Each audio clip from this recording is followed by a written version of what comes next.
जय श्री कृष्ण दोस्तों, life style with God में आपका स्वागत है। दोस्तों, यहाँ पर हम श्रीमद् भगवद गीता के चौथे अध्याय का अध्ययन कर रहे हैं, जिसका नाम ज्ञान कर्म संन्यास योग है। आज हम 14वें और 15वें श्लोक का अध्ययन करेंगे। भगवान ने अपने को समस्त जगत का कर्ता होते हुए भी अकर्ता समझने के लिए कहा। अब भगवान अपने कर्मों की दिव्यता और उसके जानने का फल कर्मों से ना बंधना बतलाते हैं। न माम कर्माणि लिम्पन्ति न मे कर्म फले स्पृहा इति माम यो भिजानाति कर्मभिर्न सवद्यते। चौथे अध्याय के 14वें श्लोक में भगवान श्री कृष्ण अर्जुन से कहते हैं कि कर्मों के फल में मेरी स्पृहा नहीं है, इसलिए मुझे कर्म लिप्त नहीं करते। इस प्रकार जो मुझे तत्व से जान लेता है, वह भी कर्मों से नहीं बंधता। अब समझते हैं कि कर्मों से लिप्त होना क्या है। कर्म करने वाले मनुष्यों में ममता, आसक्ति, फलेच्छा और अहंकार रहने के कारण उसके द्वारा किए हुए कर्म संस्कार रूप से उसके अंतःकरण में संचित हो जाते हैं तथा उनके अनुसार उसे पुनर्जन्म की और सुख दुखों की प्राप्ति होती है। यही उसका उन कर्मों से लिप्त होना है। भगवान ने कहा कि कर्मों के फल में मेरी स्पृहा नहीं है, इसलिए मुझे कर्म लिप्त नहीं करते। इस कथन से भगवान ने यह भाव दिखलाया है कि कर्मों के फल स्वरूप किसी भी भोग में मेरी जरा भी स्पृहा नहीं है, अर्थात मुझे किसी भी वस्तु की कुछ भी अपेक्षा नहीं है। मेरे द्वारा जो कुछ भी कर्म होते हैं वह सब ममता, आसक्ति, फलेच्छा और कर्तापन के बिना केवल लोक हितार्थ के लिए ही होते हैं। मेरा उनसे कुछ भी संबंध नहीं होता।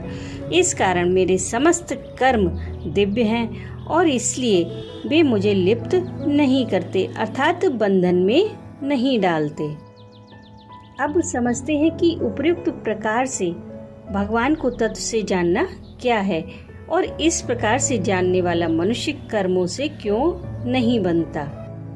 उपयुक्त वर्णन के अनुसार जो यह समझ लेता है कि विश्व रचना आदि समस्त कर्म करते हुए भी भगवान वास्तव में अकर्ता ही है, उन कर्मों से उनका कुछ भी संबंध नहीं है, उनके कर्मों में विषमता लेश मात्र भी नहीं है, कर्म फल में उनकी किंचन मात्र भी आसक्ति, ममता या कामना नहीं है, अतएव उनको वे कर्म बंधन में नहीं डाल सकते।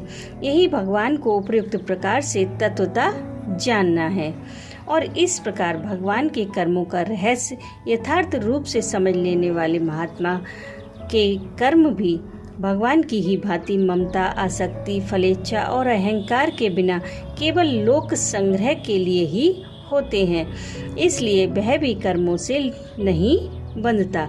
अतएव यह समझना चाहिए कि जिन मनुष्यों की कर्मों में और उनके फलों में कामना, ममता तथा आसक्ति है, वे वस्तुतः भगवान के कर्मों की दिव्यता को जानते ही नहीं हैं। इस प्रकार भगवान अपने कर्मों की दिव्यता और उनका तत्व जानने का महत्व बतलाकर अब मुमुक्षु पुरुषों के उदाहरण पूर्वक उसी प्रकार निष्काम भाव से कर्म करने के लिए अर्जुन को आज्ञा देते हैं। एवं ज्ञात्वा कृतं कर्म पूर्वैरपि मुमुक्षुभिः कुरु कर्मैव तस्मात् त्वं पूर्वतरं कृतम्। चौथे अध्याय के 15वें श्लोक में भगवान श्री कृष्ण अर्जुन से कहते हैं कि पूर्व काल के मुमुक्षुओं ने भी इस प्रकार जानकर ही कर्म किए हैं, इसलिए तू भी पूर्वजों द्वारा सदा से किए जाने वाले कर्मों को ही कर।